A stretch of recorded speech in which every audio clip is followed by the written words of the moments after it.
ನಮ್ಮ ಮಾತಿಗೆ ಒಂದು ಚೌಕಟ್ಟನ್ನು ಕೂಡ ಹಾಕಲಾಗಿದೆ. ಮೊದಲನೇ ಸುತ್ತಿನಲ್ಲಿ ಲೇಖಕರು ತಮ್ಮ ಬರವಣಿಗೆಯ ಹಾಗೂ ಇತರ ಸಾಹಿತ್ಯಿಕ ಕಾರ್ಯಗಳ ಸಮಯದಲ್ಲಿ ಎದುರಿಸಬೇಕಾದ ಸಂಕಷ್ಟಗಳು, ಅಡ್ಡಿ ಆತಂಕಗಳು. ಇದನ್ನು ನಾನು ಹೆಚ್ಚಿನದೆಲ್ಲ ಕೆಲವೊಂದು ಸಂದರ್ಭದಲ್ಲಿ ಮಾತ್ರ ವೈಯಕ್ತಿಕ ಕೆಲವು ಅಭಿಪ್ರಾಯ ಕೊಡ್ತೇನೆ. ಇದೆಲ್ಲ ಜನರಲ್ ಆಗಿ ನಾನು ಹೇಳಲಿಕ್ಕೆ ಇಷ್ಟಪಡ್ತೇನೆ. ಯಾಕೆಂದ್ರೆ ಆರಂಭದ ಹಂತದಲ್ಲಿ ಶಬ್ದಗಳು ಸಿಗದೇ ಇರೋದು ಅಥವಾ ನಮ್ಮ ಪ್ರಸ್ತುತಿಗೆ ಬೇಕಾದಂತಹ ಶಬ್ದಗಳು ಒಕೆಬುಲರಿ ಇಲ್ಲದೆ ಇರುವಂಥದ್ದು ಅದು ನಾವೆಲ್ಲ ಆರಂಭದಲ್ಲಿ ಎದುರಿಸಿದ್ದು. ಆದರೆ ಈಗ ಕರತ ಅಭ್ಯಾಸದೆ ಅಂತ ಕವಿ ವೃಂದ ಹೇಳಿದ್ದಾರಲ್ಲ, ಹಾಗೆ ಅಭ್ಯಾಸ ಮಾಡ್ತಾ ಮಾಡ್ತಾ ಹಾಡಿ ರಾಗ ಬಂದಿದೆ ಅಂತ ಹೇಳ್ಬೋದು. ಆದರೂ ಕೂಡ ಉಮಾಶಂಕರ ಲೆಕ್ಕನಷ್ಟಲ್ಲ. ಸೊ ಒಂದು ಸನ್ನಿವೇಶವನ್ನ ನೋಡಿದಾಗ ಅದನ್ನ ಬರೆಯಬೇಕು ಅಂತ ಅಂದ್ಕೊಳ್ತೇವೆ, ಆದರೆ ಸರಿಯಾದ ಶಬ್ದ ಸಿಗದೆ ಒದ್ದಾಡ್ತೇವೆ. ಅಂದ್ರೆ ಶಬ್ದಗಳ ಕೊರತೆ, ಅದು ಆರಂಭಿಕ ಹಂತದ್ದು ನಾನು ಹೇಳಿದ್ದು ಕಾಡಿಗೆ. ಇದು ಎರಡನೇ ಪಾಯಿಂಟ್ ನಾ ಹೇಳಬೇಕಾದದ್ದು. ಸಮಯದ ಮಿತಿಯಲ್ಲಿ ನಾವು ಬರೆದದ್ದನ್ನ ಓದುಗರು ಹೇಗೆ ಸ್ವೀಕರಿಸ್ತಾರೆ, ಅವರು ಸಕಾರಾತ್ಮಕವಾಗಿ ಸ್ವೀಕರಿಸ್ತಾರೋ ಅಥವಾ ಅದರಲ್ಲಿ ಏನಾದರೂ ನಕಾರಾತ್ಮಕವಾದದ್ದನ್ನ ಹುಡುಕ್ತಾರೋ ಅನ್ನುವ ಭಯ ಮನಸ್ಸಿಗೆ ಬಂದಾಗ ಬರವಣಿಗೆ ಕುಂಠಿತ ಬರ್ತದೆ. ಈ ರೀತಿಯ ಹೆದರಿಕೆ, ಭಯ ಇದು ಆರಂಭದ ದಿನಗಳಲ್ಲಿ ನನಗಷ್ಟು ಇರಲಿಲ್ಲ, ಇತ್ತೀಚೆಗೆ ಶುರುವಾಗಿದೆ. ಇದಕ್ಕೆ ಕಾರಣ ಇಷ್ಟೇ, ಹಿಂದೆಲ್ಲ ಒಂದು ಕವಿಗೋಷ್ಠಿಗೋ ಅಥವಾ ಒಂದು ಸಮ್ಮೇಳನಕ್ಕೆ ಹೋಗೋದಾಗ ಅಲ್ಲಿ ನಾವು ಮಂಡಿಸಿದ ಕವಿತೆಯ ಬಗ್ಗೆ ಪತ್ರಕರ್ತರು ತಮ್ಮ ಅಭಿಪ್ರಾಯವನ್ನ ಒಂದು ವಾರದ ಅಂಕಣದಲ್ಲಿಯೋ ಅಥವಾ ವಿಷಯ ಸ್ವರೂಪವಾಗಿ ಹೇಳ್ತಾ ಇದ್ರು. ಈಗ ಹಾಗಲ್ಲ. ಈಗ ಪತ್ರಿಕೆಯಲ್ಲಿ ಬರುವ ಮೊದಲೇ ವಾಟ್ಸ್ಆ್ಯಪ್ ಮತ್ತು ಫೇಸ್ಬುಕ್ಕಿನ ಯೂನಿವರ್ಸಿಟಿಯಲ್ಲಿ ಬಂದುಬಿಡ್ತದೆ. ಅದು ಹೇಗೆ ಬರ್ತದೆ ಅಂದರೆ ಅವರವರ ಭಾವಕ್ಕೆ ತಕ್ಕ ಹಾಗೆ.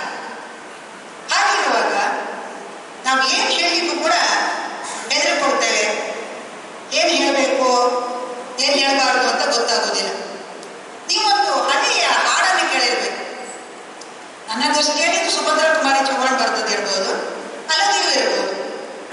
ಹಮ್ ಭಾರತ ಕಿ ಬೇಟಿ ಹೇ ಅನ್ನೋ ಒಂದು ಮೊದಲ ಸಾಲು ಅದರದ್ದು.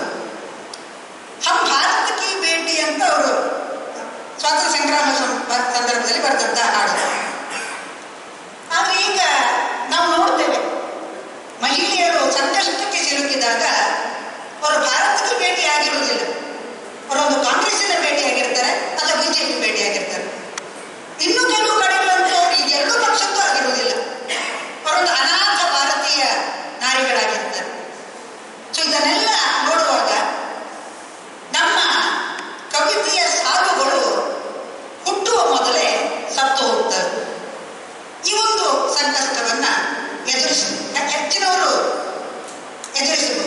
ಎದುರಿಸಿರಬಹುದು. ಇನ್ನೊಂದು ಸಮಯದ ಹೊಂದಾಣಿಕೆ. ಸಮಯದ ಹೊಂದಾಣಿಕೆ ಅನ್ನೋದು ಸಾಹಿತ್ಯದ ಬೇರೆ ಬೇರೆ ಪ್ರಕಾರಗಳಲ್ಲಿ ಸ್ವಲ್ಪ ಕಷ್ಟವೇ ಆಗ್ತದೆ, ಆದರೂ ಅನಿವಾರ್ಯ.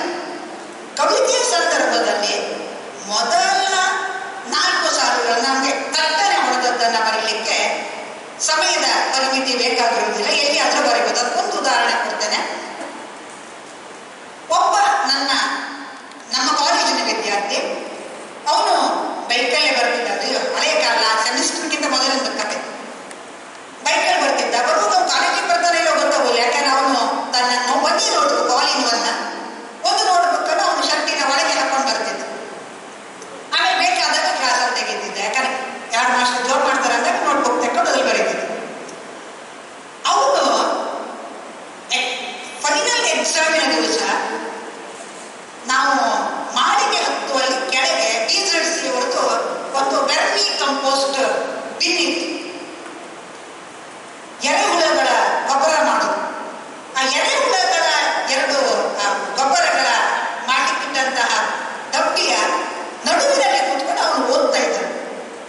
ಪರೀಕ್ಷೆ ಇನ್ನೇನು ಬೆಲ್ಲ ಆಗ್ಲಿಕ್ಕಿದೆ. ನಾನು ಎಕ್ಸಾಮ್ ಹಾಲಿಗೆ ಹೋಗ್ಬೋದು.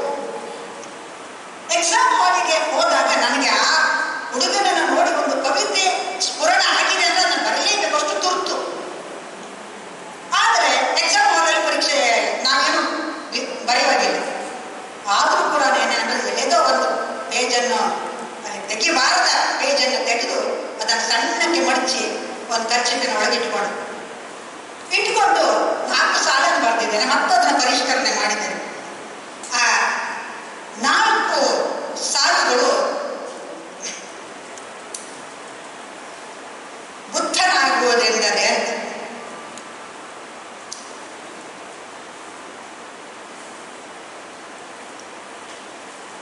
ಬುದ್ಧನಾಗುವುದೆಂದರೆ 4 ಸಾಲ ಹೇಳ್ತಾನೆ. ಇದ್ದಲ್ಲೇ ಇದ್ದು ಎದ್ದು ಹೋದವರಂತೆ ಇರುವುದು. ಬುದ್ಧನಾಗುವುದೆಂದರೆ ಬದ್ಧತೆಗೆ ತಲೆಬಾಗಿ ಬಿದ್ದು ಹೋಗದಂತೆ ಬದುಕುವುದು. ಹೀಗೆ ಅದನ್ನು ಮತ್ತೆ ಮುಂದುವರಿಸುವುದಿಲ್ಲ, ಸಮಯ ಮತ್ತೆ ಜುಟ್ಟು ಹಿಡಿದು ಹೇಳಿದ್ರೆ ಕಷ್ಟ. ನಮ್ಮ ನೆಕ್ಸ್ಟ್ ಅಭಿವ್ಯಕ್ತಿಯ ಅಳಿವು. ನಾವೇನಾದ್ರು ಹೇಳಬೇಕು ಅಂದ್ರೆ ಅದಕ್ಕೆ ಹೇಳಬಹುದಾ ಬೇಡವಾ ಅನ್ನುವ ಅಳಿವು ಒಂದು. ಎರಡನೇದಾಗಿ ಹೆಚ್ಚಿನ ಸಂದರ್ಭದಲ್ಲಿ ಹುಡುಗಿಯರು ತವರು ಮನೆಯಲ್ಲಿರುವಾಗ ಒಳ್ಳೆಯ ಸಾಹಿತ್ಯ ರಚನೆ ಮಾಡ್ತಾ ಇರ್ತಾರೆ. ಅಮ್ಮನದು ಅಪ್ಪನದು ಎಲ್ಲ ಪ್ರೋತ್ಸಾಹ ಇರ್ತದೆ. ಕೆಲವೊಮ್ಮೆ ಗಂಡನ ಮನೆಗೆ ಹೋದಾಗ ಅಲ್ಲಿ ಸಾಹಿತ್ಯಿಕ ಸಾಂಸ್ಕೃತಿಕದ ಗಂಧಗಾಳಿಯೇ ಇಲ್ಲದಿರುವಂತ ಸಂದರ್ಭ ಬಂದಾಗ ಅವರಿಗೆ ಅವರು ಎದುರಿಸಬಹುದಾದದ್ದು ಏನು ಅನ್ನೋದನ್ನು ಒಂದು ಉದಾಹರಣೆ ನನ್ನ ವಿದ್ಯಾರ್ಥಿನಿಯರು ಕೊಡ್ತಾ ಇದ್ದೇನೆ. ಯಾಕೆಂದ್ರೆ ಒಂದೂರು ಹೋರಾಡ್ತಾರೆ, ಇಲ್ಲ ಶಸ್ತ್ರ ತ್ಯಾಗ ಮಾಡ್ತಾರೆ. ಈ ಶಸ್ತ್ರ ತ್ಯಾಗ ಮಾಡಿದ ಒಬ್ಬಳು ಹುಡುಗಿಯ ವಿಷಯ ಹೇಳ್ತೇನೆ. ಆ ಹುಡುಗಿ ನಮ್ಮ ಕಾಲೇಜಿನ ವಿದ್ಯಾರ್ಥಿ ವೇದಿಕೆಯಲ್ಲಿ ಬಹಳ ಸಕ್ರಿಯವಾದಂಥ ಹುಡುಗಿ. ತುಂಬಾ ಕವಿತೆಗಳನ್ನೆಲ್ಲ ಬರೆದಿದ್ದು, ಚಂದದ ಕವಿತೆ ಬರೆದಿದ್ದು. ಅವಳು ತನ್ನ ಪ್ರಾಕ್ಟಿಕಲ್ ಎಕ್ಸಾಮ್, ಕೆಮಿಸ್ಟ್ರಿಯ ಪ್ರಾಕ್ಟಿಕಲ್ ಎಕ್ಸಾಮಿನ ದಿವಸ ಆನ್ಸರ್ ಬುಕ್, ಅದು ಕಾಲೇಜಲ್ಲಿ ತಿನ್ನುವಂಥದ್ದು, ಅದರ ಕೊನೆಯ ರಫ್ ಪೇಜಿನಲ್ಲಿ 4 ಸಾಲು ಬರೆದಿದ್ದು. ಆ ದಿವಸ ಅವರ ಮಾಸ್ಟರಿಗೆ ತುಂಬಾ ಕೆಮ್ಮು. ಅವಳು ಬರೆದಿದ್ದಾಳೆ, ಅದನ್ನ ಪ್ರಣಾಳಿಕೆಯಲ್ಲಿ ಹಾಕಿದ ದ್ರಾವಣ ಹೊರಚಿಮ್ಮುತ್ತಿದೆ, ಕೆಮಿಸ್ಟ್ರಿಯ ಸೂತ್ರಗಳು ಮರೆತು ಹೋಗುತ್ತಿವೆ. ಇದು ನಮ್ಮ ಮ್ಯಾಕ್ಸಿನಲ್ಲಿ ಪ್ರಕಟ ಆಗಿದೆ. ಕೆಮಿಸ್ಟ್ರಿಯ ಸೂತ್ರಗಳು ಮರೆತು ಹೋಗುತ್ತಿವೆ. ಕೆಮಿಸ್ಟ್ರಿ ಸರ್, ನಿಮಗೆ ಕೆಂಪು ಎಷ್ಟು ರೀ? ಸೊ ಈ ಕವಿತೆ ಬರೆದವಳು ನನಗೆ ಆಕಸ್ಮಿಕವಾಗಿ ಮಂಗಳೂರಿಂದ ಉಡುಪಿಗೆ ಬರುವ ಹೊತ್ತಿನಲ್ಲಿ ಸುರತ್ಕಲ್ಲಿ ಬಸ್ ಹತ್ತಿದ್ರು. ಅವಳು ನೋಡಿದ ತಕ್ಷಣ ಭಾರಿ ಖುಷಿ ಆಯ್ತು. ನಿನ್ನ ಮರೆಯುತ್ತೆ, ನಿನ್ನ ಕೆಮಿಸ್ಟ್ರಿ ಕವಿತೆ ನಂಗೆ ಮರೆತು ಹೋಗ್ಲಿಕ್ಕೆ ಸಾಧ್ಯ ಇಲ್ಲ ಅಂದೆ. ಈಗ ಎಲ್ಲಿಂದ ಬರ್ತಿದ್ಯಾ, ಏನ್ ಬರ್ತಿದ್ಯಾ ಕೇಳಿದೆ. ಮೇಡಮ್, ನನ್ನ ಲೈಫಿನ ಕೆಮಿಸ್ಟ್ರಿಯೇ ಬಹಳ ಭೀಕರವಾಗಿದೆ, ಇನ್ನೆಲ್ಲಿಯೇ ಕವಿತೆ ಕೇಳಿ ಬಹಳ ಬೇಜಾರಾಯಿತು ನನಗೆ. ಆದ್ರೂ ಕೂಡ ನೀನು ಏನಾದ್ರು ಬದಿಬೋದಿತ್ತಲ್ವಾ ಹೇಳಿದೆ. ಆದ್ರೆ ಮತ್ತೆ ಯಾವ ಮುಲಾಮು ನನ್ನ ಕೈಲಿ ಇರಲಿಲ್ಲ ಅವಳ ಪ್ರಾಬ್ಲಮ್ಗೆ ಕೊಡುವಂಥದ್ದು. ಹಾಗಾಗಿ ಇನ್ನೇನು ಎದ್ದು ನಮ್ಮಕ್ಕ ನಮಸ್ತೆ ಬರೆಯುವಾಗ ನಾವು ಎದುರಿಸಬೇಕಾದ ಸಂಕಷ್ಟ ಅಂತ ಹೇಳಿದ್ರೆ, ಕವಿತೆ ಅಚಾನಕ್ ಹುಟ್ಟುದಲ್ಲ. ಅದು ಕವಿತೆ ಹುಟ್ಟುದು ಅಂತ ಹೇಳಿದ್ರೆ ಅದು ಒಂದು ಗುಲಾಬಿ ಹೂವು ಅರಳಿ ಹಾಗೆ ಅತ್ಯಂತ ಸಹಜವಾಗಿ ಅಪಾರ ಕಾಯುವಿಕೆಯಿಂದ ಸಂಭವಿಸುವ ಒಂದು ಪ್ರಕ್ರಿಯೆ. ಈ ಪ್ರಕ್ರಿಯೆಗೆ ಬೇಕಾಗುವ ಕಾಲಾವಕಾಶ ಕಾವ್ಯ ಹುಟ್ಟುವ ಸಂದರ್ಭದಲ್ಲಿ ಹೆಣ್ಣಿಗೆ ಅತ್ಯಂತ ಕಡಿಮೆ ಸಲ ದೊರಕುತ್ತೆ. ಇದು ನಮ್ಮ ಇದನ್ನ ಸವಾಲು. ಲೇಖಕಿ ಉದ್ಯೋಗ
ಬರವಣಿಗೆಯಲ್ಲಿ ನಮ್ಮ ಆ, ಕವಿತೆಗಳು ಸ್ವಲ್ಪ ಮಟ್ಟಿನ ಸೀಮಿತತೆಯನ್ನು ಪಡೆಯುತ್ತೆ. ಹಾಗಾಗಿ ನಮ್ಮ ಅಧ್ಯಯನಕ್ಕೆ ಕೂಡ ಈ ಶೀಲ ಪಾವಿತ್ರ್ಯ ಒಂದು ತೊಡಕಾಗಿ ಇರುತ್ತೆ. ಇದನ್ನು ಕೂಡ ನಾವು ಎದುರಿಸಬೇಕಾಗಿ ಬಂತು. ಇನ್ನು ನಮ್ಮ ಬರವಣಿಗೆಯಲ್ಲಿ ಜನಾಂಗ ದ್ವೇಷ ಕೂಡ ನಮ್ಮ ಅನುಭವಗಳ ವ್ಯಾಪ್ತಿಯನ್ನು ಕುಗ್ಗಿಸುತ್ತದೆ. ಬೇರೆ ಜನಾಂಗಗಳೊಂದಿಗೆ ನಮಗೆ ಸೀದಾ ಸಾದಾ ಬೆರೆಯೋದಕ್ಕೆ, ಅವರ ಅನುಭವಗಳನ್ನು ಅರ್ಥೈಸಿಕೊಳ್ಳಲಿಕ್ಕೆ ಇದು ಸವಾಲೊಡ್ಡುತ್ತದೆ. ಜಾತಿ ತಾರತಮ್ಯ ಕೂಡ ಇನ್ನೊಂದು ಸವಾಲಾಗುತ್ತದೆ. ಕೋಮು ಸೌಹಾರ್ದತೆಯನ್ನು ಬಿಂಬಿಸುವ ಕೆಲವು ಕವನಗಳನ್ನು ನಾನು ಬರೆಯಲು ಇದೇ ಕಾರಣವಾಗಿದೆ. ಕಾರಣ ನಾನು ಸಾಮಾಜಿಕ ಹೋರಾಟಗಳಲ್ಲೂ ಭಾಗವಹಿಸಲು ಇದು ಸಾಧ್ಯವಾಗಿಸಿದೆ. ಹೀಗೆ ಬದುಕಿನ ಜಂಜಡಗಳ ನಡುವೆ ನಮ್ಮ ಕವಿತೆ ಅರಳುವುದು ಅಂದರೆ ಅದು ಗುಲಾಬಿ ಹೂವಾಗಿ ಅರಳಿದ ಹಾಗೆಯೇ. ಇದಕ್ಕೆಲ್ಲ ನನ್ನ ಅನುಭವಗಳು ಮತ್ತು ನನ್ನ ಸುತ್ತಲಿನ ಪ್ರಪಂಚ ನನಗೆ ಸವಾಲು ಮತ್ತು ಅದಕ್ಕೆ ಬೇಕಾದ ಪರಿಹಾರಗಳನ್ನು ಒದಗಿಸಿದೆ. ಹಾಗಾಗಿ ನನ್ನ ಕವಿತೆ ಸ್ವಲ್ಪವಾದರೂ ವಾಸ್ತವಕ್ಕೆ ಹತ್ತಿರವಾಗಿ ಬರೆಯಲು ಸಾಧ್ಯವಾಗಿದೆ. ಇದಕ್ಕೆ ನನ್ನ ಎಲ್ಲ ಸಹೃದಯ ಓದುಗರಿಗೆ, ಪತ್ರಿಕೆಗಳಿಗೆ ಮತ್ತು ವಿವಿಧ ಸುದ್ದಿ ಮಾಧ್ಯಮಗಳಿಗೆ ನಾನು ಋಣಿಯಾಗಿದ್ದೀನಿ. ನಮಸ್ಕಾರ. ಮೊದಲಿಗೆ ನನಗೆ ಸಿಕ್ಕಿದಂಥ ಪ್ರೇರಣೆ ಯಾವುದು ಹೇಳಿದ್ರೆ, ನನ್ನ ಹುಟ್ಟು, ನನ್ನ ಹಿನ್ನೆಲೆ, ನನ್ನ ಕಲಿಸಿದ ಗುರುಗಳು, ನನ್ನ ಪರಿಸರ. ಅದರಲ್ಲಿ ಎರಡು ಬಹಳ ಮುಖ್ಯವಾದಂತಹ ಪ್ರೇರಣೆಗಳನ್ನು ಗುರುತಿಸಿಕೊಳ್ಳುವುದಿದ್ರೆ, ಒಂದು ಶಾಲಾ ಕಾಲೇಜುಗಳಲ್ಲಿ ಸಿಕ್ಕಿದಂತಹ ಗುರುಮುಖೇನ ಸಿಕ್ಕಿದಂತಹ ಒಂದು, ನಾವಿವತ್ತು ಯಾವ ರೀತಿಯಲ್ಲಿ ಒಂದು ಚೌಕಟ್ಟನ್ನು ಹಾಕಿಕೊಳ್ಳುವಂತ ಒಂದು ಅಧ್ಯಯನದ ಶಿಸ್ತಿನಿಂದ ಬಂದಂತಹ ಒಂದು ಓದಿನ ಹಿನ್ನೆಲೆಯ ಒಂದು ಪ್ರೇರಣೆ. ಇನ್ನೊಂದು ಪಾರಂಪರಿಕವಾಗಿ ಜಾನಪದೀಯ ದೇಶೀಯ ಹಿನ್ನೆಲೆಯಲ್ಲಿ ಪಡ್ಕೊಂಡಂತಹ ಒಂದು ಪ್ರೇರಣೆ. ಅದು ನನಗೆ ಹೇಗೆ ಸಿಕ್ಕಿತ್ತು ಮತ್ತು ಇವತ್ತು ಯಾವ ರೀತಿಯ ನಾವು ಆತಂಕವನ್ನು ಎದುರಿಸ್ತಾ ಇದ್ದೇವೆ ಮಹಿಳೆಯರು ಅಂತ ಹೇಳುವಾಗ ನನಗೆ ಎರಡು ಮತ್ತೆ ಮುಖ್ಯ ವಿಚಾರಗಳು ಗಮನಕ್ಕೆ ಬರ್ತದೆ. ಒಂದು, ನನ್ನ ಬಾಲ್ಯ. ನಾನು ಬೆಳೆದದ್ದೆಲ್ಲ ಪಟ್ಟಣದ ಮಂಗಳೂರಿನ ಪರಿಸರದಲ್ಲಿ. ಆದರೆ ಮಂಗಳೂರಿನ ಪರಿಸರ ಇರ್ಬೋದು ಅಥವಾ ನನ್ನ ಅಜ್ಜಿ ಮನೆ ಇರ್ಬೋದು, ಹಳ್ಳಿಗಾಡು ಇರ್ಬೋದು, ಅಲ್ಲಿಯ ಪ್ರಕೃತಿ, ಅಲ್ಲಿಯ ಪರಿಸರ, ಅಲ್ಲಿಯ ಬಾಲ್ಯ ಮತ್ತು ನನ್ನ ಪಟ್ಟಣದ ಬಾಲ್ಯ, ಇಲ್ಲೆಲ್ಲವೂ ಕೂಡ ನಾವು ಹೆಣ್ಮಕ್ಕಳಾಗಿದ್ರೂ ಕೂಡ ನಮಗೆ ಮುಕ್ತವಾದಂತಹ ಒಂದು ವಾತಾವರಣ ಇತ್ತು. ನಾವು ಯಾವುದೇ ಭಯ ಇಲ್ಲದೆ ಇವತ್ತು ಇಲ್ಲಿ ಕೂಡ ನಾನು ಅಮಲ್ಪಾಡಿಯ ದೇವಸ್ಥಾನದ ವಠಾರದಲ್ಲಿ ನಮ್ಮ ಪ್ರೇರಣೆ ಬಗ್ಗೆ ಮಾತನಾಡುವಾಗ ನನಗೆ ನೆನಪಿಗೆ ಬರುವುದು, ಬಾಲ್ಯದಲ್ಲಿ ನಮ್ಮ ಅಮ್ಮ ನಮ್ಮನ್ನು ಮುಕ್ತವಾಗಿ ನಮ್ಮನ್ನು ಕಳಿಸ್ತಾ ಇದ್ದದ್ದು ಎಲ್ಲಿಗೆ ಕೇಳಿದ್ರೆ ಎರಡು ದೇವಸ್ಥಾನಗಳ ಬಳಿಗೆ. ಒಂದು ಶರವು ಮಹಾಗಣಪತಿ ದೇವಸ್ಥಾನ, ಇನ್ನು ಕದ್ರಿ ಮಂಜುನಾಥೇಶ್ವರ ದೇವಸ್ಥಾನ. ಯಾಕೆ ಕೇಳಿದ್ರೆ ದೇವಸ್ಥಾನಕ್ಕೆ ಹೋಗ್ಲಿಕ್ಕೆ ನಮಗೆ ಒಂದು ರೀತಿಯ ಸ್ವಾತಂತ್ರ್ಯ ಇತ್ತು. ನಮ್ಗೆ ಬಹಳ ಖುಷಿ ಆಗ್ತಾ ಇತ್ತು. ಯಾಕೆ ಕೇಳಿದ್ರೆ ಆ ದೇವಸ್ಥಾನದ ವಠಾರದಲ್ಲಿ ಜಾತ್ರೆಯ ಸಂದರ್ಭದಲ್ಲಿ ವಾರಗಟ್ಲೆ ಒಳ್ಳೆಯ ನಾಟಕಗಳು, ಯಕ್ಷಗಾನವನ್ನೆಲ್ಲ ನೋಡುವಂತಹ ಸಂದರ್ಭಗಳು ನಮ್ಗೆ ಸಿಗ್ತಾ ಇತ್ತು. ಅದೇ ನನ್ನ ತಾಯಿ ಮನೆ, ಅಜ್ಜಿ ಮನೆಯಲ್ಲೂ ಕೂಡ ಹಾಗೇನೆ.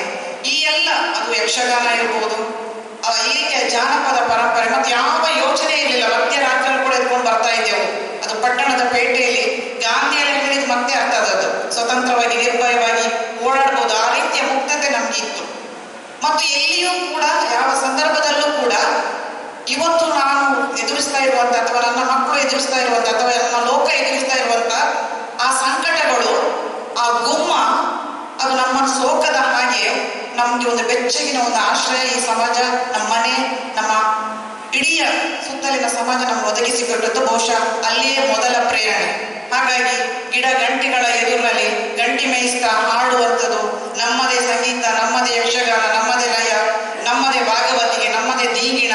ಬಹುಶಃ ಇದು ನನ್ನ ಸಾಹಿತ್ಯದ, ನನ್ನ ಬರವಣಿಗೆಯ ಮೊದಲ ಪ್ರೇರಣೆ ಅಂತ ನಾನು ಗುರುತಿಸಿಕೊಳ್ತಾ ಇದ್ದೇನೆ.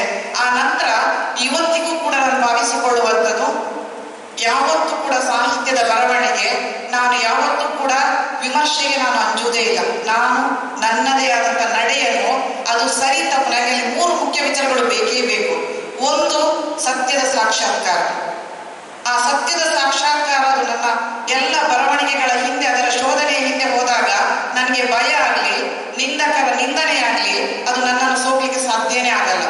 ಇನ್ನೊಂದು, ನನಗೆ ಸಂತೋಷ ಕೊಡಬೇಕು. ನನಗೆ ಮಾತ್ರ ಅಲ್ಲ, ನನ್ನ ಜೊತೆಯಲ್ಲಿ ಬರುವಂತ ಇರುವಂತ ನನ್ನ ಸುತ್ತಮುತ್ತಲಿನವರಿಗೂ ಕೂಡ ಸಂತೋಷವನ್ನು ಕೊಡಬೇಕು, ಅದು ಬೇಸರವನ್ನು ಅದನ್ನು ಕೊಡುವಂತ ರೀತಿಯಲ್ಲಿ, ರೊಚ್ಚಿಗೆ ಒಪ್ಪಿಸುವಂತಹ ರೀತಿಯಲ್ಲಿ ಆಗಬಾರ್ದು.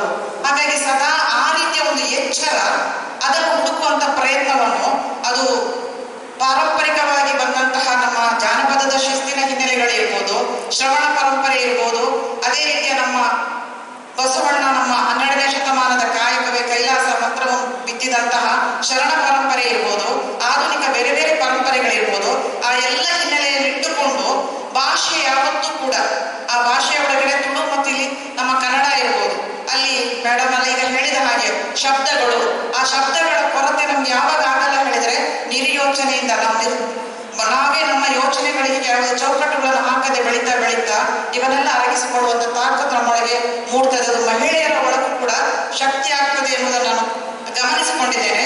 ಆದ್ರೆ ಆತಂಕದ ಸಂದರ್ಭಗಳು ಅಂತ ಹೇಳುವಂತ ಸಂದರ್ಭದಲ್ಲಿ ಒಂದು ಮೊದಲು ನನಗೆ ಕಾವ್ಯಕ್ಕೆ ನಾನು ತೆರೆದುಕೊಂಡಂತ ಸಂದರ್ಭವನ್ನು ಹೇಳುವಾಗ, ಇವತ್ತು ಬಹಳ ದೊಡ್ಡ ಹೆಸರನ್ನು ಪಡೆದಿರುವಂತಹ ನಮ್ಮ ರಾಜ್ಯದ ಒಳ್ಳೊಳ್ಳೆಯ ಲೇಖಕಿಯರು ನಾವೆಲ್ಲ ಒಂದು ಬಳಗವನ್ನು ಕಟ್ಟಿಕೊಂಡು ನಮ್ಮ ಪಾಡಿಗೆ ನಾವು ನಮ್ಮ ಕವನಗಳನ್ನು ವಾಚನ ಮಾಡೋದು, ಅದಕ್ಕೆ ಬಹಳ ಒಳ್ಳೆಯ ರೀತಿಯ ಟೀಕೆ ಟಿಪ್ಪಣಿಗಳ ವಿಮರ್ಶೆ ಮಾಡಿಕೊಳ್ಳುವಂತ ಇಂಥ ಅನೇಕ ಇಳಿ ಸಂಜೆಗಳನ್ನು, ಇಳಿ ಹಗಲುಗಳನ್ನು ಇವನ್ನೆಲ್ಲ ನಾವು ಮುಕ್ತತೆಯನ್ನು ಮಾಡಿದ್ದೇವೆ, ಅನುಭವಿಸಿದ್ದೇವೆ. ಅದರ ಮೂಲಕ ಎಲ್ಲರನ್ನು ಬೆಳೆಸುವ, ಎಲ್ಲರೂ ಬೆಳೆಯುವಂತ ಒಂದು ಸಮಾಜದ ಒಂದು ಒಳ್ಳೆಯ ನೋಡುವಂತ ಅವಕಾಶ ನಮ್ಗೆ ಸಿಕ್ಕಿದೆ.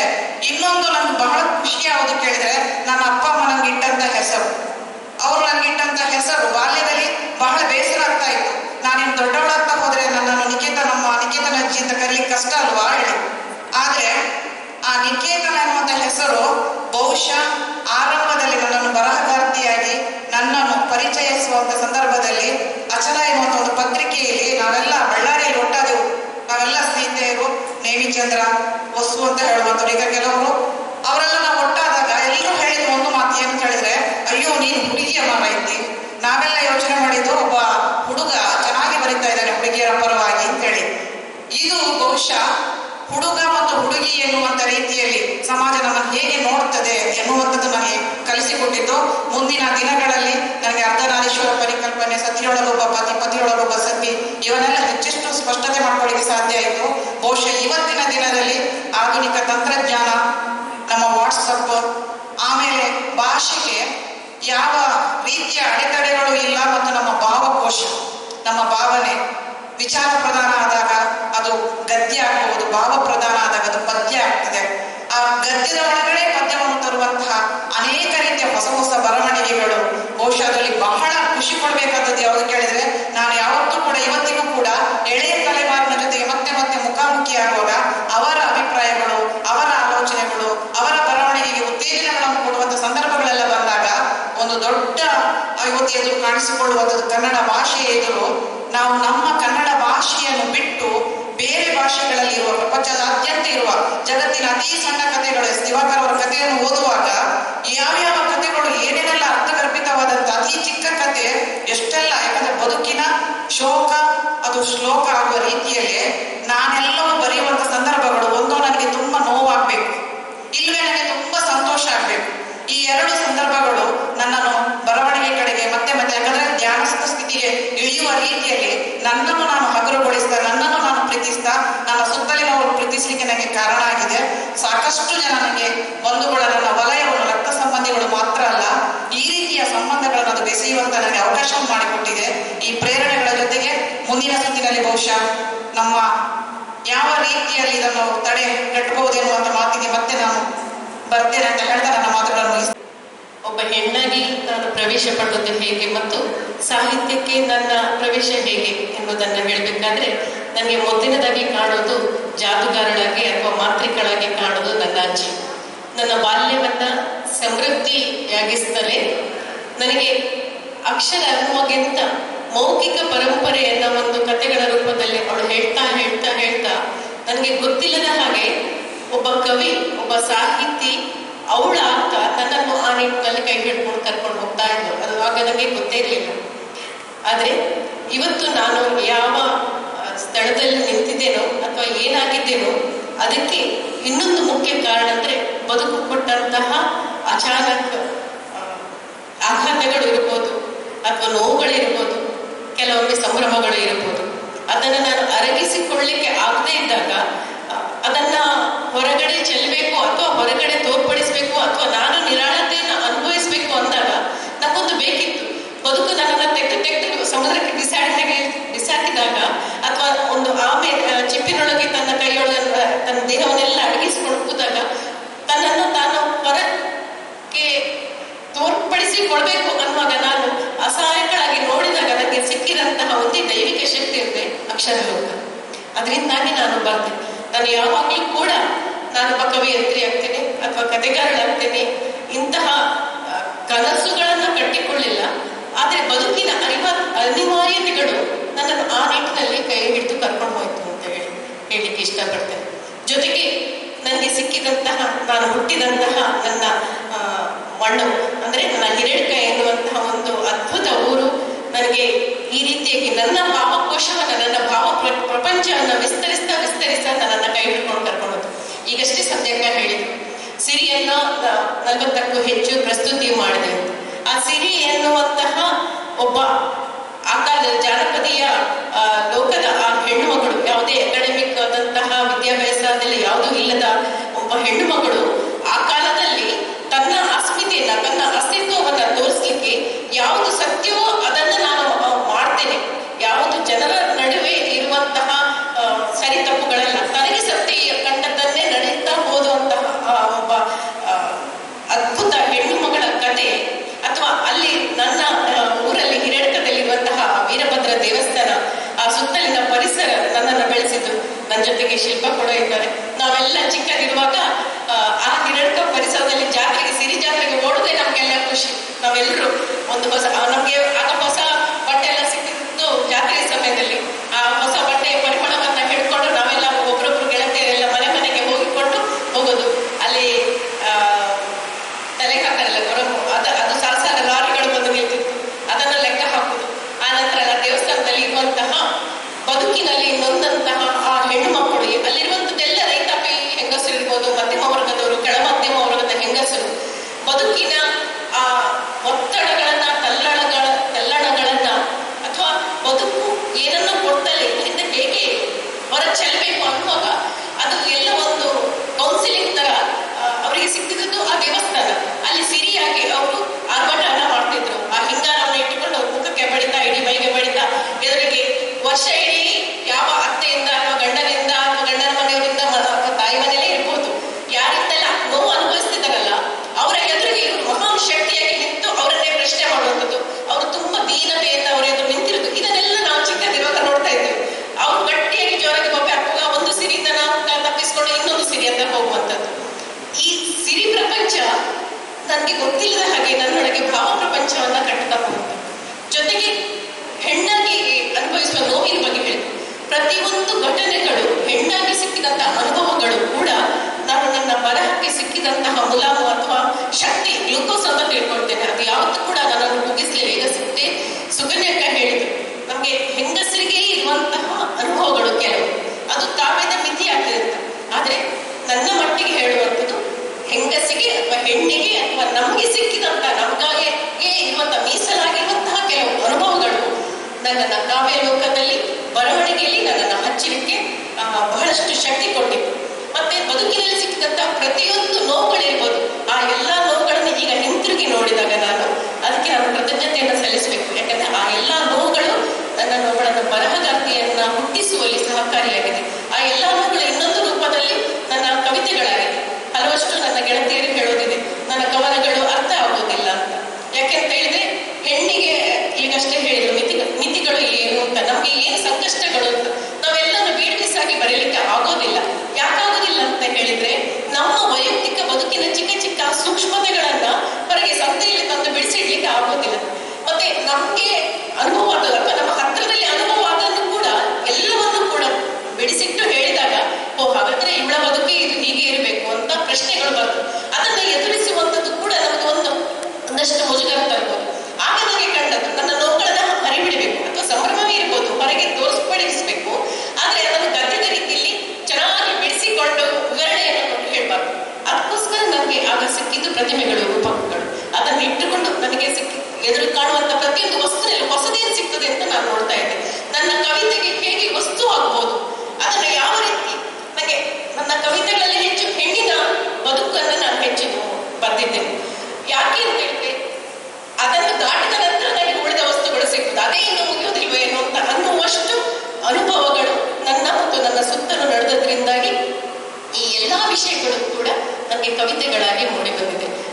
ಮನೆಯ ಆಕ್ವೇರಿಯಂ ಅಲ್ಲಿ ಇರುವಂತಹ ಮೀನಿರ್ಬೋದು ಅಥವಾ ನನ್ನ ಹತ್ತಿರದ ಗೆಳತಿಯರ ಬದುಕಿನಲ್ಲಿ ನಡೆಯುವಂತ ಪ್ರತಿಯೊಂದು ಕೂಡ ಅಟ್ಟದ ಕಿಂಡಿ ಇರ್ಬೋದು, ಎಲ್ಲವೂ ಕೂಡ ನನಗೆ ನಮ್ಮ ಹೆಣ್ಣು ಮಕ್ಕಳ ಬದುಕಿನ ದ್ಯೋತಕವಾಗಿ ರೂಪಕವಾಗಿ ಅದು ನನಗೆ ಕಾಣ್ತದೆ. ಅವುಗಳು ನನಗೆ ಎಲ್ಲವೂ ಕೂಡ ಬರಲಿಕ್ಕೆ ಕಾರಣ ಆಗಿದೆ. ಜೊತೆಗೆ ನಾನು ಆರಂಭ ಹೇಳಿದಾಗೆ ನನ್ನ ಅಜ್ಜಿ, ಅವಳು ಸಂಜೆ ಆದ ಕೂಡ ರಾಮಾಯಣ ಮಹಾಭಾರತ ಇತ್ಯಾದಿ ಕಥೆಗಳನ್ನ ಹೇಳ್ತಾ ಇದ್ಲು. ರಾತ್ರಿ ಎಲ್ಲ ಹಗಲಲ್ಲಿ ಪಾಪ ಎಲ್ಲೆಲ್ಲೋ ಹುಲಿ ಕೆಲಸಕ್ಕೆ ಹೋಗ್ತಾ ಇದ್ರು. ಸಂಜೆ ಆದ ಕೂಡಲೇ ಅವಳ ಚಿರಟಿ ಹೋದಂತಹ ಸೊಂಟದಲ್ಲಿ ನನ್ನನ್ನು ಎತ್ತಿಕೊಂಡು ಎಲ್ಲಿ ಬಯಲಾಟ ಆಗ್ತದೆ, ಎಲ್ಲಿ ಯಕ್ಷಗಾನ ನಡೆಯುತ್ತೆ ಅಲ್ಲಿಗೆಲ್ಲ ನನ್ನನ್ನು ಎತ್ತಿಕೊಂಡು ಹೋಗ್ತಾ ಇದ್ಲು. ಆ ನೆಲದಲ್ಲಿ ಕೂತ್ಕೊಂಡು ಯಕ್ಷಗಾನ ನೋಡ್ತಿದ್ರು. ಆ ಬೆಳಿಗ್ಗೆ ಆದಾಗ ಆ ಚೆಂಡೆಯ ಸ್ವರ ಮತ್ತೆ ಮರುಧ್ವನಿಯಾಗಿ ನನ್ನ ಒಳಗೆಲ್ಲ ಧ್ವನಿಸ್ತಾ ಇತ್ತು. ಆ ಕಥೆಗಳು ಧ್ವನಿಸ್ತಾ ಇತ್ತು. ನಾನೇ ಶಾಲೆಗೆ ಹೋಗಿ ಅಲ್ಲಿ ರಾತ್ರಿ ಕಂಡಂತ ಕಥೆಗಳನ್ನೇ ಹೆಸರುಗಳನ್ನ ಮಾರ್ಪಡಿಸಿಕೊಂಡು ಹೊಸ ಹೊಸ ಹೆಸರಿಟ್ಟುಕೊಂಡು ನಾನು ಕಲ್ಪನೆಯ ಕಥೆಗಳನ್ನ ಕಟ್ತಾ ಇದ್ದೆ. ಆ ಯಕ್ಷಗಾನ ಅನ್ನೋದು ಹೊಸ ಲೋಕವನ್ನ, ಕಲ್ಪನಾ ಲೋಕವನ್ನ ನನ್ನೊಳಗೆ ಕಟ್ಟಿಕೊಟ್ಟು ನನ್ನನ್ನು ಕೂಡ ಮೊದಲಿಗೆ ಮಾಡಿದಂಥದ್ದು ಮೌಖಿಕ ಕಾವ್ಯವೇ. ಯಾಕಂದ್ರೆ ನಾನು ಕಥೆಗಳನ್ನೇ ನನ್ನ ಗೆಳತಿಯರಿಗೆ ಹೇಳ್ತಿರೋದು. ಅಕ್ಷರಕ್ಕೆ ರೂಪಕ್ಕೆ ಬರಬೇಕಾದ್ರೆ ಬಹಳ ಸಮಯ ಹಿಡಿಯಿತು. ಯಾಕಂದ್ರೆ ನನ್ನೊಳಗೆ ಅಂಜಿಕಿತ್ತು. ನಾನು ಬಂದದ್ದು ಕಥೆ ಎಲ್ಲ ನಾನು ಹೇಳುವಂಥದ್ದು ಕವಿತೆ ಎಲ್ಲ. ಇವು ಎಲ್ಲ ವಿಷಯಗಳು ಕೂಡ ನಮ್ಗೆ ಕಾವ್ಯಕ್ಕೆ ವಿಷಯ ಆಗಿದೆ. ಮತ್ತೆ ನಾನು ಹೆಣ್ಣಿನ ವಿಷಯ, ಹೆಣ್ಣು ಪ್ರಪಂಚ ಅನ್ನೋದೇ ಅದ್ಭುತ ಅಂತ ನಾವು ತಿಳ್ಕೊಂಡಿದ್ದೇವೆ. ಅದರಿಂದಾಗಿ ನಮ್ಗೆ ಸಿಕ್ಕುವಷ್ಟು ಅನುಭವ ಯಾರಿಗೂ ಸಿಗುವುದಿಲ್ಲ. ಆ ನಿಟ್ಟಿನಲ್ಲಿ ನಾವು ಬಹಳ ಶ್ರೀಮಂತರು. ನಮ್ಗೆ ಬೇಕಾದಷ್ಟು ವಿಷಯಗಳಿದೆ. ನಮ್ಮ ಅಡುಗೆ ಮನೆಗೆ ಹೋದ್ರೆ ನಮ್ಗೆ ಎಷ್ಟು ಕಾವ್ಯಗಳನ್ನು ಬರೆಯಬಹುದು ಅಥವಾ ಕಾದಂಬರಿಗಳನ್ನು ಬರೆಯಬಹುದು. ನಮ್ಮ ಮನೆಯ ಒಳಗೆ ಹೋದ್ರೆ ನಮ್ಗೆ ಬೇಕಾದಷ್ಟು ವಿಷಯಗಳಿದೆ. ಆ ನಿಟ್ಟಿನಲ್ಲಿ ನನ್ನ ಕಥೆ ಕಾದಂಬರಿಗಳಿದೆ. ಸವಾಲುಗಳು ಯಾವತ್ತೂ ಇದೆ ಮತ್ತು ಆ ಸವಾಲುಗಳು ಇರೋದ್ರಿಂದಲೇ ನಾವು ಬರಿತಾ ಇದ್ದೇವೆ. ಯಾಕಂದ್ರೆ ಎಲ್ಲವೂ ಆರಾಮದಲ್ಲಿ ಸುಲಲಿತವಾಗಿ ಇದ್ದಾಗ ಏನೂ ಹುಟ್ಟುವುದಿಲ್ಲ ಅಂತ. ಎಲ್ಲಿ ಒತ್ತಡಗಳಿದ್ದವು ನಾವು ಒಂದು ರಾತ್ರಿ ನೆನೆಸಿಟ್ಟ ಬೀಜ ಕಟ್ಟಿ ಅದರ ಮೇಲೆ ಭಾರ ಇಟ್ಟಾಗ ಮಾತ್ರ ಬೆಳಿಗ್ಗೆ ಅದು ಮೊಳಕೆ ಬರ್ತದೆ. ಹೊರತಾಗಿ ಆರಾಮದಲ್ಲಿ ನಾವು ಬಿಡಿಸಿಟ್ಟಂತಹ ಬೀಜ ಯಾವುದೂ ಮೊಳಕೆ ಬರುವುದಿಲ್ಲ. ನಮ್ಮ ಒಳಗೆ ಮೊಳಕೆ ತರಬೇಕಾದ್ರೆ ನಮಗೆ ಸಮಸ್ಯೆಗಳು ಇರಬೇಕು, ಒತ್ತಡಗಳು ಇರಬೇಕು. ಮತ್ತೆ ಅದರಿಂದ ಹೊರಬರುವ ದಾರಿಯ ಬಗ್ಗೆ ಯೋಚನೆ ಮಾಡಬೇಕು. ನಮಗೆ ಒಂದು ಸಮಸ್ಯೆಗಳಿಗೆ ಏನು ಪರಿಹಾರ? ಅಕ್ಷರಗಳೇ ಪರಿಹಾರ. ನಮ್ಮ ಕಾವ್ಯ ಲೋಕವೇ ಪರಿಹಾರ. ನಾವು ಬರೆಯುವಂತಹ ಅಕ್ಷರಗಳನ್ನು ಯಾವಾಗ ಪ್ರೀತಿಸಿ ಅಲ್ಲಿ ನಮ್ಮನ್ನು ತೆರೆದುಕೊಳ್ತೀವೋ ಅದೇ ನಮಗೆ ಪರಿಹಾರ ಅಂತ ನಾನು ತಿಳ್ಕೊಂಡಿದ್ದೇನೆ. ಹಾಗೆ ಈ ಅಕ್ಷರ ಲೋಕಕ್ಕೆ ನನ್ನನ್ನು ತಂದಂತಹ ಅಕ್ಷರ ಮತ್ತು ಬೇರೆ ಎಲ್ಲ, ನನಗೆ ನಾಟಕ ಬೇರೆ ಎಲ್ಲ, ಅಥವಾ ನಾನು ನೋಡುವಂಥ ಯಕ್ಷಗಾನ ಬೇರೆ, ಎಲ್ಲವೂ ಕೂಡ ನನಗೆ ಒಂದೇ ಹೂವಿನ ಬೇರೆ ಬೇರೆ ಹೆಸರುಗಳು ಅಂತ ತಿಳ್ಕೊಳ್ತೇನೆ. ಈ ಎಲ್ಲದಕ್ಕೂ ಕಾರಣವಾದಂತಹ ಶ್ರೀಮಂತಗೊಳಿಸುತ್ತ ನನ್ನ ಬಾಲ್ಯವನ್ನ, ನನ್ನ ಅಜ್ಜಿಯನ್ನ ನಾನು ಮತ್ತೆ ಮತ್ತೆ ನೆನಪಿಸಿಕೊಳ್ತೇನೆ. ಹಾಗೆ ಬದುಕಿನಲ್ಲಿ ನನಗೆ ಎದುರಾದಂತಹ ಎಲ್ಲ ಸಂಕಷ್ಟಗಳು ಅಂತ ಹೇಳಲಿಕ್ಕೆ ಇಷ್ಟಪಡುತ್ತಿಲ್ಲ, ಘಟನೆಗಳು ಇರ್ಬೋದು.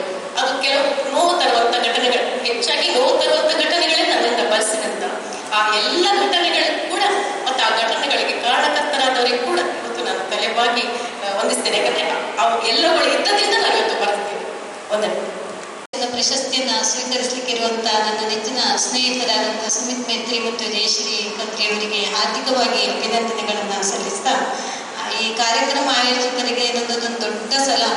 ನಾನು ಎಲ್ಲಿ ಸಭೆಗೆ ಹೋದ್ರೂ ಕೂಡ ಎಷ್ಟು ಲೇಡೀಸ್ ಇದ್ದಾರೆ ಅಂತ ಲೆಕ್ಕ ಮಾಡ್ತಾ ಇದ್ದೇನೆ. ಕೆಟ್ಟ ಬುದ್ಧಿ ಸ್ವಲ್ಪ. ಆದ್ರೆ ಇವರು ಹೆಣ್ಣುಗಳ ಮೆರವಣಿಗೆಯನ್ನೇ ಇಲ್ಲಿ ಮಾಡಿದ್ದಾರೆ. ಆ ಲೆಕ್ಕಕ್ಕೆ ಬಹಳ ಆ ವಿಷಯಕ್ಕಾಗಿ ಬಹಳ ಹೆಮ್ಮೆಯನ್ನು ಪಡ್ತಾ, ನನ್ನ ಮಾತು ಒಂದು ಸ್ವಲ್ಪ ಬೇರೆ ಅನ್ನಿಸ್ತದೆ. ಮೇಡಮ್ ನಮಗೆ ಮೆಸೇಜ್ ಮಾಡುವಾಗ 4 ನಿಮಿಷ ಅಂತ ಹೇಳಿದ್ರು. ಅದರಿಂದ ನಾನು 4 ಪಾಯಿಂಟ್ ಅನ್ನ ನೋಟ್ ಮಾಡ್ಕೊಂಡಿದ್ದೇನೆ. ಇಲ್ಲೊಂದು ಹೆಚ್ಚುವರಿ ನಿಮಿಷವನ್ನು ಕೂಡ ಅವರು ದಯಪಾಲಿಸಿದ್ದಾರೆ.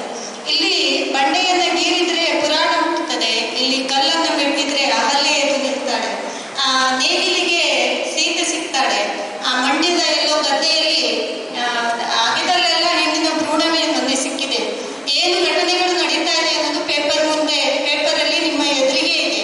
ಅದರಿಂದ ನೀವು ನಮ್ಮ ಸಂಕಷ್ಟಗಳನ್ನು ಹೇಳಿ ಅಂತ ಹೇಳಿದ್ರೆ ಅದು ಹೇಳಿ ಹಾಡಿ ಮುಗಿಸುವಂಥದ್ದೇ ಅಲ್ಲ, ದಿನಗಟ್ಟಲೆ ಆಗ್ತದೆ. ಹಾಗಾಗಿ ಅದನ್ನು ಬಿಟ್ಟು ನಾನು ಈ ವಿಷಯವನ್ನು ಹೇಗೆ ಗ್ರಹಿಸಿಕೊಂಡೆ ಅಂತ ಹೇಳಿದ್ರೆ, ಬರಹಗಾರರಲ್ಲ, ಕವಿಯಾಗಿ ನಾವು ಎಲ್ಲರೂ ಕೂಡ ಯಾವ ಸಂಕಷ್ಟವನ್ನ ಈ ಕಾಲದಲ್ಲಿ ಎದುರಿಸ್ತಿದ್ದೇವೆ ಅನ್ನೋದನ್ನ ಒಂದು 4 ಪಾಯಿಂಟ್ ಅನ್ನ ನಾನು ಮಾಡ್ಕೊಂಡಿದ್ದೇನೆ. ಅದನ್ನು ಕವಿತೆಗಷ್ಟೇ ಸೀಮಿತಗೊಳಿಸಿಕೊಂಡು 4 ಪಾಯಿಂಟ್ಗಳನ್ನ ಮಾಡ್ಕೊಂಡೆ. ಮೊದಲನೇದು ನಾನು ಏನ್ ಹೇಳ್ಬೇಕಂತ ಹೇಳಿದ್ರೆ, ಕವಿ ಏನ್ ಮಾಡ್ತಿದ್ದಾನೆ, ಕವಿತೆ ಅಂದ್ರೆ ಏನು ಅನ್ನೋದು ಇವತ್ತು ಬರೀತಾ ಇರುವ ನಮ್ಗೆಲ್ಲರಿಗೂ ಕೂಡ ದೊಡ್ಡ ಪ್ರಶ್ನೆ ಅಂತ ಅನ್ಕೊಳ್ತೇನೆ. ಈಗ ಉಪನ್ಯಾಸಕ್ಕೆ ಆಗಿ ನೀವೇನ್ ಮಾಡ್ತೀರಿ ಅಂದ್ರೆ, ಇಷ್ಟು ಮಕ್ಕಳಿಗೆ ಪಾಠ ಮಾಡ್ತೇನೆ ಅಂತ ಹೇಳ್ತೇನೆ. ಡಾಕ್ಟರ್ ಆಗಿ ನೀವೇನ್ ಮಾಡಿದ್ರಿ, ಇಷ್ಟು ರೋಗಿಗಳಿಗೆ ನಾನು ಟ್ರೀಟ್ಮೆಂಟ್ ಮಾಡಿದ್ದೇನೆ.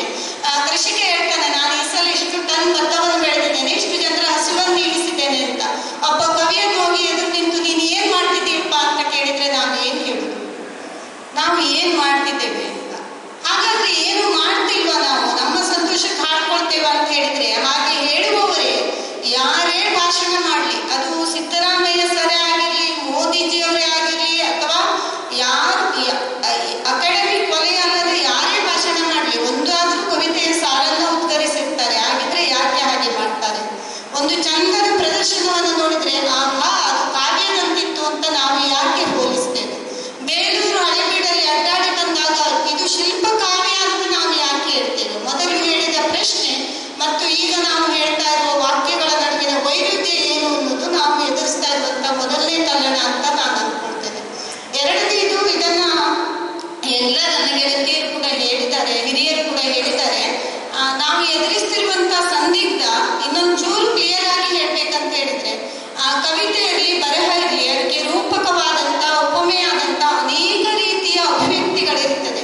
ಇತ್ತೀಚೆಗೆ ಏನಾಗಿದೆ ಅಂತ ಹೇಳಿದ್ರೆ, ನೀನು ಹೀಗೇ ಹೇಳ್ಬೇಕು, ನೀನು ಇದನ್ನೇ ಬರೀಬೇಕು, ಆ ಬರೆಯುವಾಗ ನೀ ಈ ಭಾಷೆಯನ್ನೇ ಉಪಯೋಗಿಸ್ಬೇಕು, ಇಲ್ಲ ಅಂತ ಹೇಳಿದ್ರೆ ನೀನು ಬರಹಗಾರ ಅಲ್ಲ. ಇದು ಮೊದಲು ಕೂಡ ಇರಲಿಲ್ಲ ಅಂತಲ್ಲ.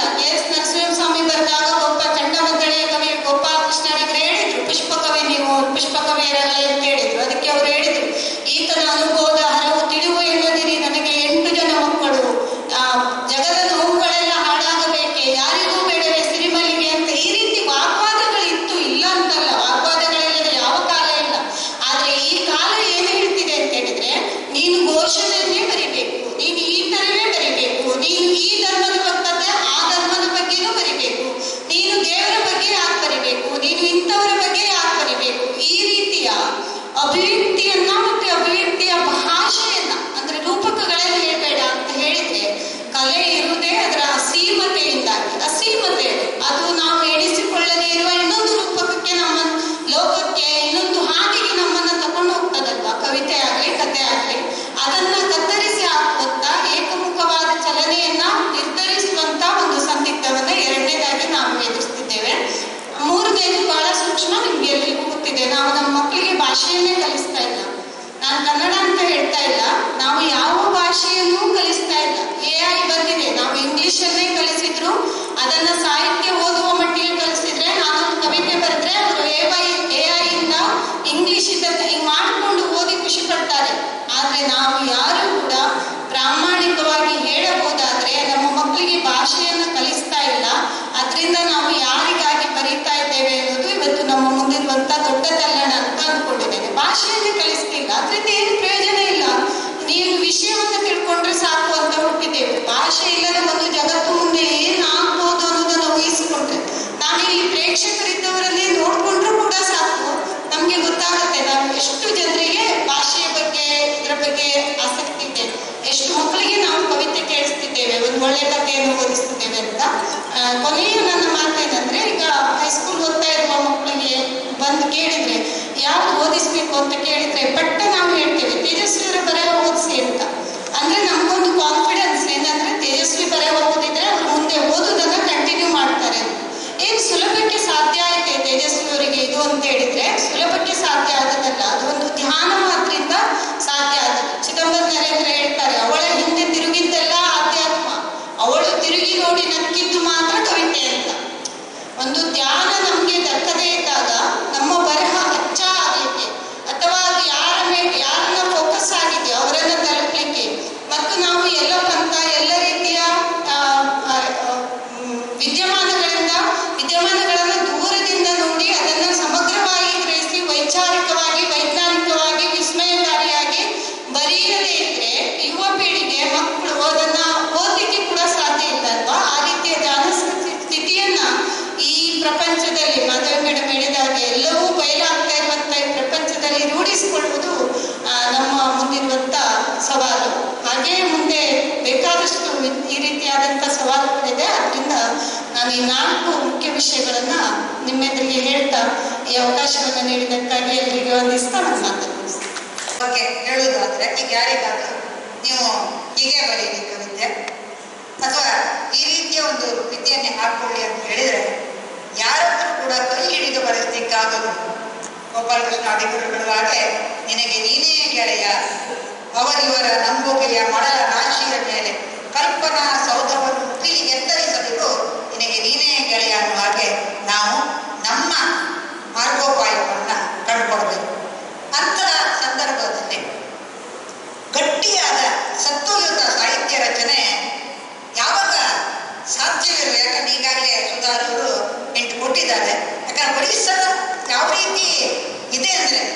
ಅಲ್ಲಿ ಹೀಗೆ ಬರಿಬೇಕು, ಹಾಗೆ ಬರಿಬೇಕು, ಇಂದು ಬರಿಬಾರ್ದು ಅಂತಿದ್ರೆ ಅವ್ರು ಏನ್ ಬರಿಬೇಕು ಗೊತ್ತಾ? ಮರದಲ್ಲಿ ಎಷ್ಟು ಹಣ್ಣುಗಳಿವೆ, ಗಿಡದಲ್ಲಿ ಎಷ್ಟು ಹೂವುಗಳಿವೆ, ಅದನ್ನೇ ಒಂದು ಪ್ರಾಸಬದ್ಧವಾಗಿ ಬರ್ಕೊಂಡು ಹೋದ್ರೆ ಸಾಕೇನೋ ಅನ್ನುವಂಥ ಇದಿರೋದ್ರಿಂದ, ಪರಿಸ್ಥಿತಿ ಇರೋದ್ರಿಂದ ಅದರ ಬಗ್ಗೆ ನೀವು ಯೋಚನೆ ಮಾಡಿ. ಇನ್ನು ಯಾವುದೇ ಕವಿತೆ ಆಗಲಿ ಸಾಹಿತ್ಯ ಆಗಲಿ ಅದು ಹರಡುಗಟ್ಟಬೇಕು. ಹಾಗೆ ಹರಡುಗಟ್ಟುವುದಕ್ಕೆ ನಾವು ನಮ್ಮ ಮುಂದೆ ಹಲವು ಲೇಖಕರನ್ನ ಸ್ಮರಿಸಿಕೊಳ್ಬೇಕು, ಅವರ ಸಾಹಿತ್ಯವನ್ನ ಓದಬೇಕು. ಕೊನೆಯದಾಗಿ ಒಂದು ವಿಷಯ ಹೇಳ್ತೇನೆ. ನನ್ನ ಪೂರ್ವ ವಿದ್ಯಾರ್ಥಿ ಅನಿಲ್ ಕುಮಾರ್ ಎಂಬುವರು ಇದೇ ಸಭಾಂಗಣದಲ್ಲಿದ್ದಾರೆ. ಅವರು ನಮ್ಮಲ್ಲಿ ಇಂಗ್ಲಿಷ್ ಮೇಜರು, ಹಿಂದಿ ಲ್ಯಾಂಗ್ವೇಜ್ ಮತ್ತು ಮಾತೃಭಾಷೆಯಲ್ಲಿ ಬರೀತಾ ಇದ್ದಾರೆ. ಒಂದು ಕವನ ಸಂಕಲನ ತಂದಿದ್ದಾರೆ, ಎರಡನೇ ಕವನ ಸಂಕಲನ ಹಂಚಿಗೆ ಹೋಗಿದೆ. ಇದನ್ನು ನಾನು ಯಾಕೆ ನೆನಪಿಸಿಕೊಂಡೆ ಅಥವಾ ಯಾಕೆ ಸ್ಮರಿಸಿಕೊಂಡೆ ಅಂದ್ರೆ, ಆ ಭಾಷಾ ಬಾಂಧವ್ಯ ಇದೆಯಲ್ಲ, ಅದು ನಮ್ಮ ಓದನ್ನು ಹೆಚ್ಚಿಸ್ತದೆ.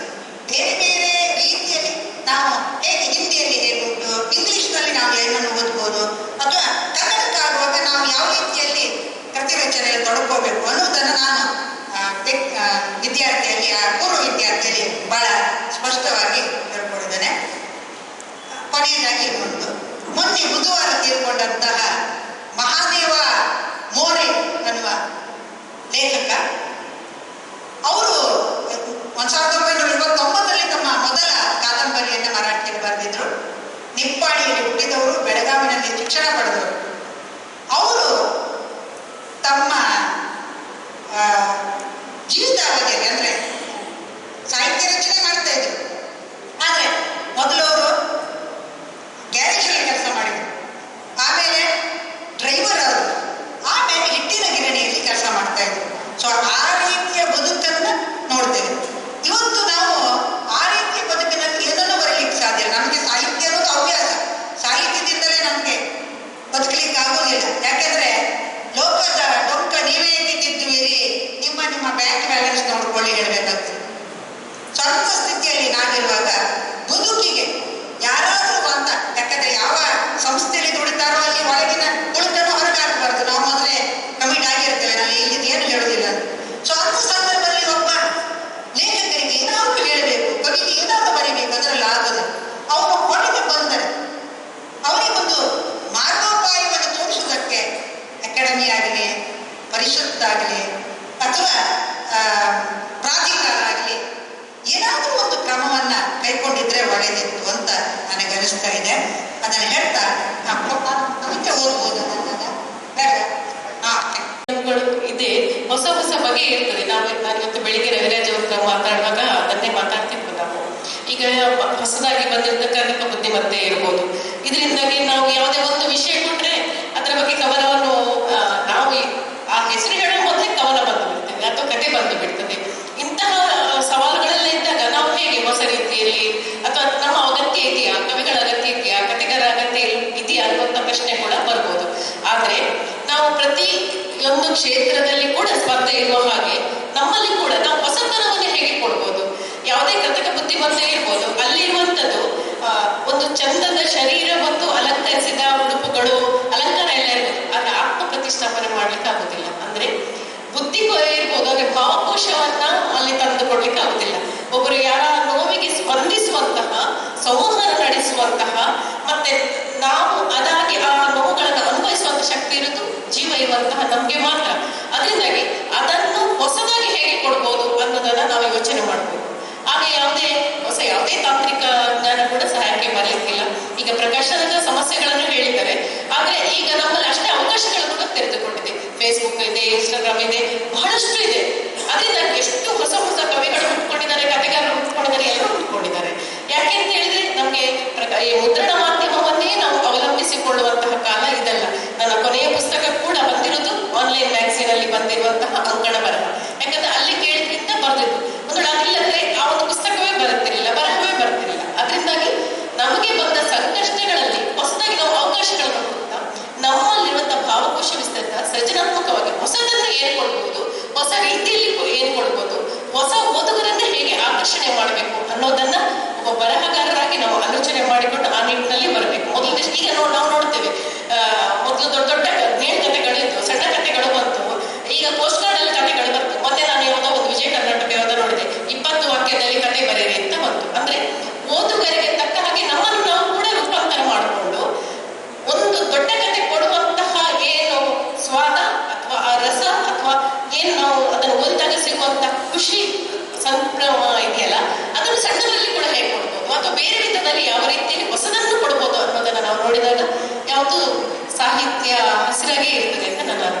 ವಂದನೆಗಳು. ಬುದ್ಧಿವಂತರ ಸಂಖ್ಯೆ ಜಾಸ್ತಿ ಆಗಿದೆ. ನಾನು ಹುಟ್ಟಿ ಬೆಳೆದದ್ದು ಸೋಮೇಶ್ವರದಲ್ಲಿ. ಅದು ಬರೀ ಹಳ್ಳಿ ಪ್ರದೇಶ, ಪ್ರಾಮಾಣಿಕ ಜನರ ಒಂದು ಪ್ರದೇಶ. ಹಾಗಾಗಿ ಇನ್ನೊಬ್ಬರ ಸಂತೋಷವನ್ನು ತನ್ನ ಸಂತೋಷವನ್ನು ಮಾಡಿಕೊಂಡು ಎಲ್ಲರೂ ಸೇರಿ ಬೆಳೆಯುವಂತ ಜಾಗ ಅದು. ಆ ವಾತಾವರಣದಲ್ಲಿ ನಾನು ಬೆಳೆದಕ್ಕಿಂತ ಬೆನ್ನು ತಟ್ಟುವಿಕೆ ಅಂದ್ರೆ ಅದಕ್ಕೆ ಎಷ್ಟು ಬೆಲೆ ಇದೆ ಅನ್ನೋದು ನನಗೆ ಸರಿಯಾಗಿ ಗೊತ್ತಾಗಿದೆ. ಹಾಗಾಗಿ ನಿಮ್ಗೆಲ್ಲರಿಗೂ ಎಲ್ಲರ ಬೆನ್ನು ತಟ್ಟುವಿಕೆ ಸದಾಕಾಲ ಸಿಗ್ಲಿ. ನಿರಂತರ ನಿಮ್ಮ ಇನ್ನಷ್ಟು ಪ್ರಶಸ್ತಿಗಳು ನಿಮ್ಮ ಪಾಡಿಗೆ ಬರಲಿ, ನಿಮ್ಮ ಇನ್ನಷ್ಟು ಗರಿಗಳು ನಿಮ್ಮ ಮುಡಿಗೆಯಲ್ಲಿ ಅಂತ ಹಾರೈಸ್ತಾ ಈಗ ಇವರಿಗೆ ನಮ್ಮ ಒಂದು ಸ್ಮರಣಿಕೆ ಕೊಡುವ ಕಾರ್ಯಕ್ರಮಕ್ಕಾಗಿ